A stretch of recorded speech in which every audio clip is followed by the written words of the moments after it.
Want to speed up your language learning? Get access to all of our best PDF cheat sheets for free. Just click the link in the description and sign up for your free lifetime account right now. Hi everybody, welcome back to Ask Alisha, the weekly series where you ask me questions and I answer them. Maybe. Let's get to your first question this week. First question this week comes from Rubo. Hi Rubo. Rubo says, what's the difference between blame and frame? For example, he blamed me or he framed me. Super interesting question. Great. Okay, so let's talk about blame first. So when we blame someone, we blame another person for something, we are saying you are responsible for this thing. So another key part of the meaning of the word blame is that we are saying you are responsible for usually something bad that happened. So if an accident happened and we want to talk about the person who is responsible for it, we might blame that guy, which means it's that guy's fault, or he is the one who is responsible for the accident. So when we blame someone for something, we are pointing them out as the reason something happened. So again, we tend to use this in accident situations, maybe in cases where someone has done something against the law, so they've stolen something. We can also use the word blame to assign responsibility to a machine for something bad that happened. So for example, if you have a security system in your house and a thief breaks into the house, a thief is able to get into your house and steal things, after this happens, you might say, oh no, the security system didn't work, or the security system had some kind of problem. You could say, we blamed the security system for the break-in. So that's assigning responsibility or pointing out the security system as the responsible thing in that situation. So a key with blame, as I said, usually we are talking about something negative that happened and we use it to point out the person or the thing that is responsible for that. So to summarize blame, we use the word blame to show the responsibility of a person or a thing in a negative situation. We're pointing out the reason that a negative situation happened. Let's compare this now to the word frame. So frame is also used as a verb in negative situations. Generally, we use the word frame when someone has done something illegal, something that is against the law. So we typically don't use the word frame in accidents because, as you'll see in just a moment, frame is used when there's some kind of plan involved. Someone has an idea or an intention and they make this plan happen. So to frame someone, this is the key phrase here. We're not talking about framing a picture or framing a piece of art. This is a different use of the word frame. To frame a person means to create a situation in order to make it look like that person did something bad, but they actually did not. So what does this even mean? So let's imagine there's a company situation. There's a company scandal. Something terrible has happened. Like the company sent out all of the personal information of their clients. And you might think, oh, well, that's terrible. Who should we blame for this? And let's say the media says, person A, this is the person who did it. We can blame this person for doing it. But this person might say, no, it wasn't me.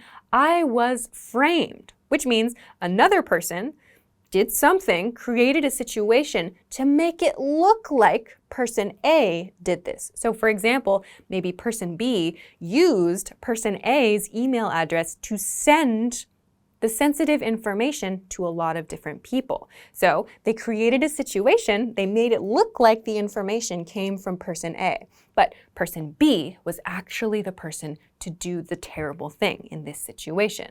So this kind of planning, where one person does something bad and makes it look like another person did it, we can say that this is being framed. Person A was framed. So when we say someone framed someone else, it's like saying one person created like a target around another person or put the focus on someone else. You can kind of imagine it as a frame, like a picture frame, right? But around a person. So the key with framing someone is that it's usually planned and it's usually done for a reason. So for example, in this company scandal example, it might be because maybe person A is doing really well in the company and person B is jealous and wants to get them out of that position so person B can move into that spot. Or maybe, I don't know, person A is a really bad person and person B wants to remove them from the company, so they create a situation. So when we use frame in this way, there's usually a lot of different layers, and we have to look at the reasons that other people created the situation to make this negative thing happen. So it's a very interesting word, I think. So I hope that this helps you understand the differences between blame and frame. To summarize again very, very quickly, when we blame someone for something, we point out they are responsible for something, usually a negative thing that happened. When we frame someone, we create a situation to make it look like someone did something negative, but actually someone else did the negative thing. So this is the difference between blame and frame. I hope that this answered your question. Thanks for sending it along. Okay, let's move on to your next question. Next question comes from Sepilu. Hi, Sepilu. I hope I said your name correctly. Sepilu says, what is the meaning of MIA and how is it used in everyday conversation? Nice question. Okay, MIA. Maybe you've seen this online, or maybe you've seen this in movies as well from time to time. So this is not read as Mia or Maya or anything like that. We read this as MIA. We read the letters out loud. So this means missing in action, missing in action. And this expression comes from the military, actually. This is an expression that was used in the military, and is still used in the military, to mean that someone, as part of their duties, went missing, or we were not able to find that person as they were doing their duties. So to give an example of this, maybe someone who is active in the military, they are doing their job in the military, goes on a mission or goes to some location, and we can't find them after that. So we don't know, were they hurt or were they injured? Did something else happen? We don't know. So in those situations, that person might be described as missing in action, or MIA. So your question asks, how do we use this in everyday life? Because sometimes, yeah, it is used in everyday communication. Generally, we don't have this very, very strong and serious meaning when we say that someone is MIA now. In the military, this is a very serious situation, right? We can't find someone, and that's very concerning. But in everyday communication, when we say that someone is MIA, we usually use it to mean that someone we expected to be there is not there. So for example, if our boss was supposed to join a meeting and we know he's in the building, but he's not here, we might say, our boss is MIA, where is he? So we kind of use it as like a joke a little bit. So someone who is there, who is active, who is doing their job, but is not currently there or is not reporting in for some reason, we might describe that person as MIA. So this could be for a very short time, or it could be for a longer period of time. Like for example, if your friend disappears and you don't hear from them for a week, you might think, oh my gosh, he's MIA. And then you find out maybe he's had to go to the hospital for a few days and he's been recovering. You might use MIA to describe that time period you weren't able to reach your friend. So to summarize, we use this word in everyday communication in kind of a light or a joking way to mean that someone is not there, but we expect them to be there.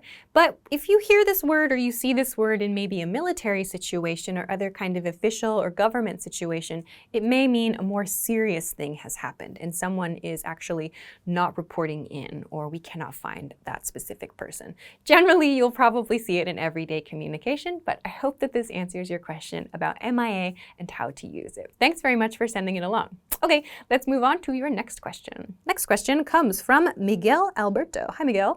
Miguel says, I've heard other people say, for a rainy day. What does that mean? Nice question, nice question. For a rainy day. This has a couple of different common uses. I'll talk about a couple of them here. So one is saving money. We use for a rainy day a lot to talk about saving money.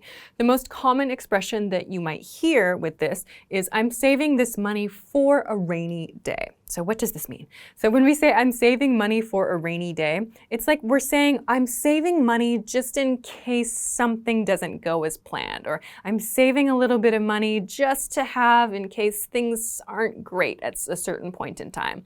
So the kind of image that we have of a rainy day is that it's sad, gloomy, maybe we can't do the things that we want to do, we feel a little bit depressed perhaps.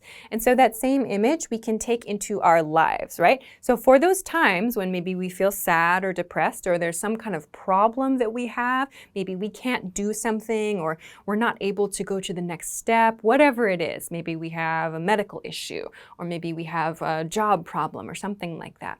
For those times that we have challenges in our lives, we have some money saved. This is the concept of saving money for a rainy day. So some people use this expression to mean I'm saving some money to just, keep myself safe in hard times. We also have this expression, saving money for a rainy day, to mean I'm going to save this money so that I can just use it on a day when I don't really have anything else going on.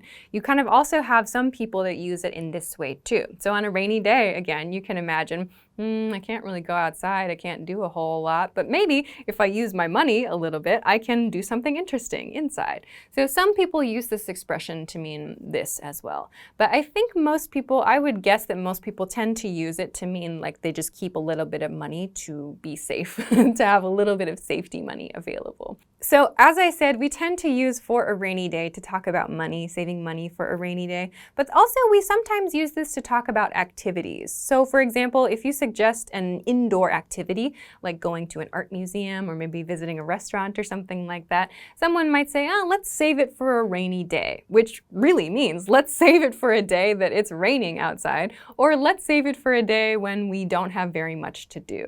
So that means let's do that activity on another day or another time, maybe when it's a little quieter outside. So we have a couple of different ways that we use for a rainy day, and these are generally the situations in which we use them, when we're talking about money and when we're planning activities. So I hope that this helps you understand how we use for a rainy day. Thanks very much for sending your question along. All right, great. That is everything that I have for you for this week. Thank you, as always, for sending your super great questions. Remember, you can send them to me at EnglishClass101.com/ask-Alisha. There is also a link for this in the YouTube description, so please use that link to send me your questions. I will definitely, 100%, read your question if you send it to me on the official question submission page. Please do not send me your questions on YouTube or Facebook or Instagram or Twitter or other places. There are way too many messages and I will probably not see your message. So please send it to the official page where I will definitely have a chance to check it out. If you like this lesson, please, please, please don't forget to give it a thumbs up and subscribe to this channel if you haven't already. Also, check us out at EnglishClass101.com for some other things that can help you with your English studies. Thanks very much for watching this week's episode of Ask Alisha, and I will see you again next time. Bye!